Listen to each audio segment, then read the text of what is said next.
Hello बच्चों। आज मैं आप लोगों को क्लास सिक्स्थ की आपके पास जो न्यू एनसीईआरटी की बुक है ना, उसमें हमने अपना chapter number 6 perimeter and area start कर रखा है। तो लास्ट क्लास में मैं आप लोगों को फिगर इट आउट के क्वेश्चंस करा रही थी पेज नंबर 149 के, जिसमें हमने क्वेश्चन 1 to 4 कर लिए थे। चलिए आज क्वेश्चन 5 से स्टार्ट करते हैं। यहाँ पर आपसे कह रहे हैं shape A has an area of 18 square unit and shape B has an area of 20 square unit. Shape A has a longer perimeter than shape B. Draw two such shapes satisfied the given condition। आपसे क्या कह रहे हैं? आपके पास यहाँ पर ना दो शेप्स हैं, ए और बी, दोनों का एरिया दे रखा है और साथ के साथ आपको ये बता रखा है कि जो शेप ए है ना उसका पेरीमीटर ज़्यादा है as comparison to shape B. अब ये दो शेप्स जो हैं वो आपको क्या करनी है, ड्रॉ करनी है इन इन्फॉर्मेशन के बेसिस पर। क्लियर हो गया क्वेश्चन? ठीक है ना। तो इसका मतलब पहले हम क्या करते हैं, दोनों जो जो इन्फॉर्मेशन गिवन है उसको यहाँ पर लिख लेते हैं। शेप ए की इन्फॉर्मेशन गिवन है और शेप बी की इन्फॉर्मेशन गिवन है। ठीक है। शेप ए की इन्फॉर्मेशन 18 है और 20 एरिया दे रखा है, 18 स्क्वायर यूनिट, और इसका दे रखा है 20 स्क्वायर यूनिट। पेरीमीटर कह रहा है शेप ए का ज़्यादा है और बी का कम है। तो आपको अब इस अकॉर्डिंग इनकी डायमेंशंस लेंथ और ब्रेथ लेनी होगी कि जब आप उनका पेरीमीटर निकालें तो ए का ज़्यादा है और बी का कम है। तो मैं यहाँ पर लेट कर लेती हूँ कि लेट शेप ए की जो लेंथ है ना वो मैंने क्या की, 9 मान ली, 9 यूनिट्स। ठीक है। और इसकी जो ब्रेथ है वो मैंने 2 मान ली, तभी तो 9 2 जा 18 हुआ होगा। ठीक है ना। अब आप लोग सोच रहे होंगे ये स्क्वायर भी तो हो सकता है, नहीं, क्योंकि 18 किसी का स्क्वायर नहीं होता। अगर यहाँ 16 होता तो ज़रूर मैं 4 इंटू 4 कर सकती थी, है ना, क्योंकि स्क्वायर की तो सारी साइड सेम होती है ना, उसका एरिया साइड इंटू साइड होता है, वो नहीं होता। 18 नहीं होता ना किसी का, इसलिए ये रेक्टेंगल शेप का है। सिमिलरली शेप बी भी रेक्टेंगल शेप की है, क्योंकि 20 भी किसी का स्क्वायर नहीं होता है। तो इस चीज़ के लिए कंफ्यूज मत होना कि हमने रेक्टेंगल ही क्यों लिया, स्क्वायर क्यों नहीं लिया। ठीक है। इसकी डायमेंशंस को क्या लें, इसकी डायमेंशंस को मैंने एक 5 यूनिट ले लिया और एक को ले लिया 4 यूनिट। 4 5 जो 20 हो जाएगा, एल इन टू बी। अब अगर मैं इनके पेरीमीटर्स की बात करूँ तो शेप ए की अगर मैं बात करूँ यहाँ पर, तो 2 मल्टीप्लाई एल प्लस बी होता है। तो 2 मल्टीप्लाई 9 प्लस 2 11, पेरीमीटर आ जाएगा मेरे पास 22 यूनिट्स। बी से कम, बी का कम ही आना चाहिए क्योंकि ऐसा क्वेश्चन में गिवन है आपको। तो 2 मल्टीप्लाई एल प्लस बी, तो 2 मल्टीप्लाई 5 प्लस 4, तो इसका आ गया 18। आ रहा है ना, कम आ रहा है ना। तो इसका मतलब आपने जो डायमेंशंस लिए हैं वो सही लिए हैं। बस अब आप अपनी फिगर को यहाँ पर ड्रॉ कर देना, प्रॉपरली पेंसिल और स्केल से ड्रॉ कीजिएगा। ठीक है। ए बी सी डी, ये मेरे पास 9 यूनिट हो गया और ये मेरे पास 2 यूनिट हो गया। ये बन गई मेरे पास शेप ए। क्लियर। सेम ऐसी एक शेप बी बना देते हैं। ये मेरे पास 5 यूनिट हो गया और ये मेरे पास 4 यूनिट हो गया। इसको नाम दे दिया मैंने पी क्यू आर एस, इसको शेप बी लिख दिया है। क्लियर है क्वेश्चन नंबर 5। चलिए क्वेश्चन नंबर 6 में आपसे क्या कह रहे हैं यहाँ, on a page in your book draw a rectangular border that is 1 centimetre from the top and bottom and 1.5 centimetre from the left and right side. What is the perimeter of the border. कह रहा है जो आपकी book है आपको क्या करना है, उसके साइड में एक बॉर्डर बना देना है। ठीक है, मतलब ऐसा कुछ शेप का बना देना है ये। तो कह रहा है 1 सेंटीमीटर टॉप और बॉटम से लेना है आपको। अब 1.5 आपको जो है वो लेफ्ट और राइट साइड से, तो मतलब ये आपको ब्रेथ दे रखी है उस बॉर्डर की और ये आपको लेंथ दे रखी है कि लेफ्ट एंड राइट साइड ऐसे देखोगे ना। ठीक है ना। तो दोनों चीज़ आपको दे ही रखी है आपको क्वेश्चन में। मुझे पेरीमीटर निकालना आसानी से निकल जाएगा। तो लेंथ ऑफ बॉर्डर मुझे कितनी दे रखी है यहाँ पर, 1 सेंटीमीटर, और ब्रेथ ऑफ बॉर्डर कितनी दे रखी है, वो दे रखी है मुझे 1.5 सेंटीमीटर। तो यहाँ से पेरीमीटर निकल जाएगा मेरा,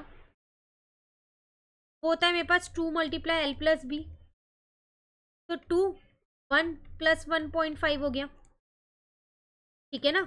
तो यहाँ जाएगा 2 मल्टीप्लाई 2.5 का मतलब 5 सेंटीमीटर आपका क्या आ जाएगा, उस बॉर्डर का पेरीमीटर आ जाएगा।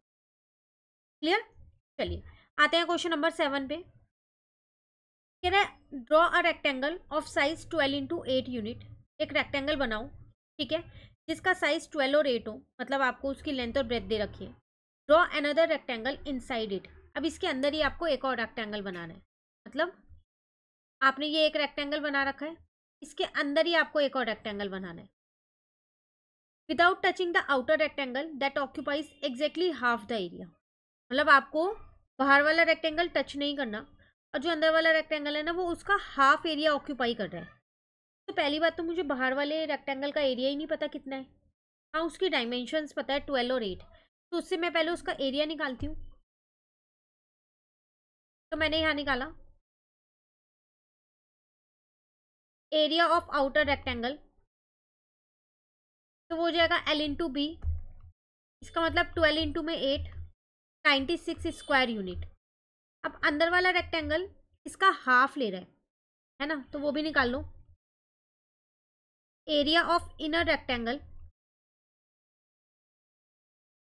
हाफ होना चाहिए ना, तो should be half of outer rectangle. तो मैंने क्या किया, 96 का हाफ कर दिया, तो मेरे पास कितना आ जाएगा, 48 स्क्वायर यूनिट। अब क्वेश्चन में मुझसे यहाँ पर क्या पूछ रहा था, कह रहा ड्रॉ करना आपको एक दूसरा रेक्टेंगल, तो उसकी डायमेंशंस तो आपको पता होनी चाहिए। अब 48 है, तो इसकी पॉसिबल डायमेंशंस क्या क्या हो सकती हैं। एरिया दे रखा है ना, तो निकाल सकते हैं हम। पॉसिबल डायमेंशंस आर 48, 12 इंटू 4 हो सकता है, लेंथ 12 और ब्रेथ 4, क्योंकि 48 ही आएगा। 8 इंटू 6 भी हो सकता है, वो भी 48 स्क्वायर यूनिट ही होगा, ठीक है ना। और कोई पॉसिबल डायमेंशन हो सकती है, नहीं। 4 की टेबल हो गई, 12 की, 6 की, 8 की, इन्हीं में ही आता है, ठीक है।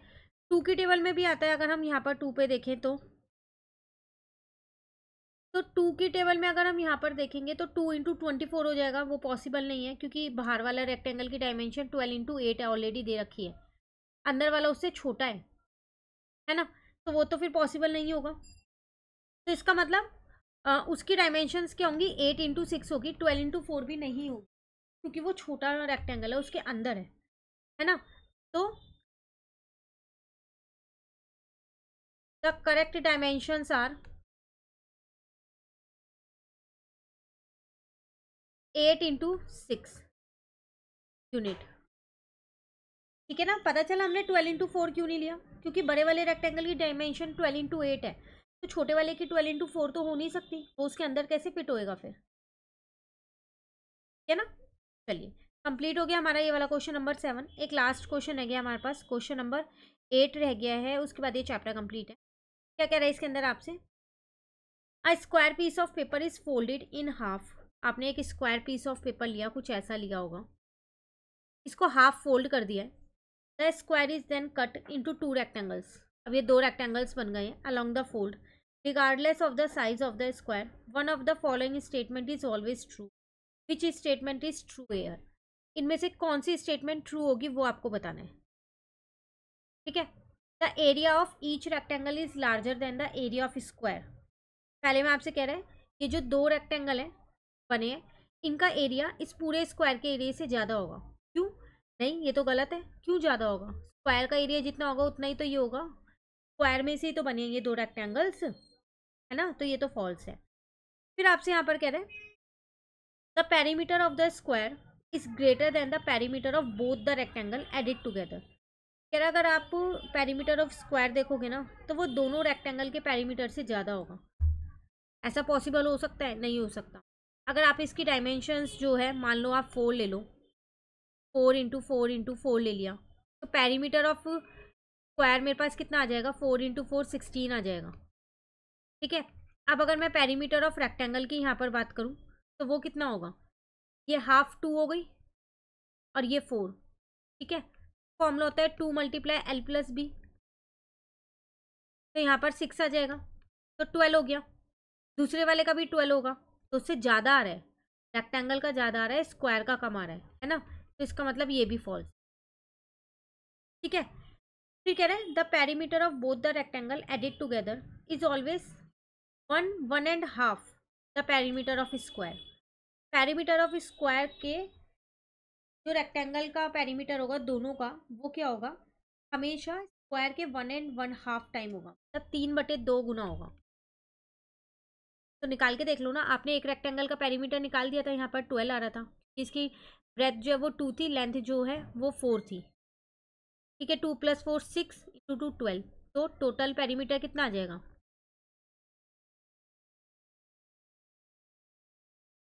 Total perimeter of both the rectangle,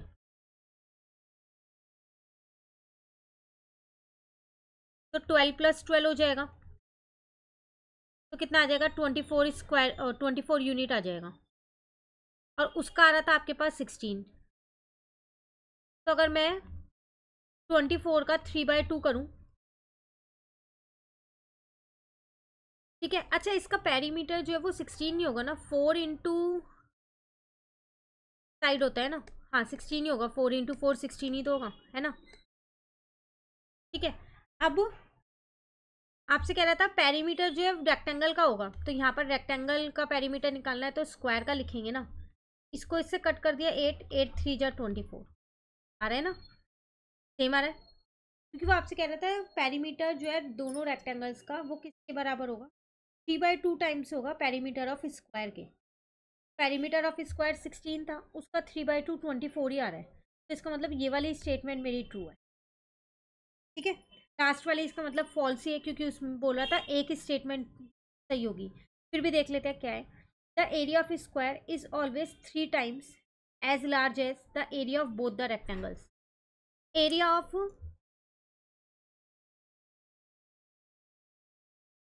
of square तो मैंने यहाँ पर निकाल ही लिया, साइड इंटू साइड करके, इसका मतलब 16 स्क्वायर यूनिट आ गया।